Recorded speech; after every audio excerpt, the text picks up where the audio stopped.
In the early years of the 20th century, Torquay had two organisations that were campaigning for the women's right to vote. The first organisation were very respected, very well funded, and they were called the Suffragists.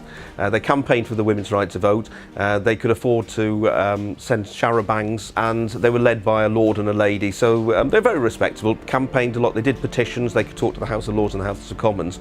On the other side, there were a group of women who were totally dedicated to the cause and became deeply frustrated that nothing was moving on after 10 or 20 years, and they became the Suffragettes. What we would now probably define them as almost a terrorist organisation. They worked underground, they sabotaged, but they had an arson campaign. In Torquay, they were setting fire to post boxes, they were vandalised, and the police kept them under record. And the leader of the Suffragettes locally was a woman called Elsie Howie. Elsie was totally and utterly dedicated. She was jailed 6 times. And she was force-fed in prison, which destroyed her throat, and she never married, and she died in the early 60s. We shouldn't forget the utter dedication of these women who were prepared to lose their property, prepared to go to prison, and there's a long history of dedication to that cause, and it wasn't until 1928 that women actually received the vote, but never forget those women.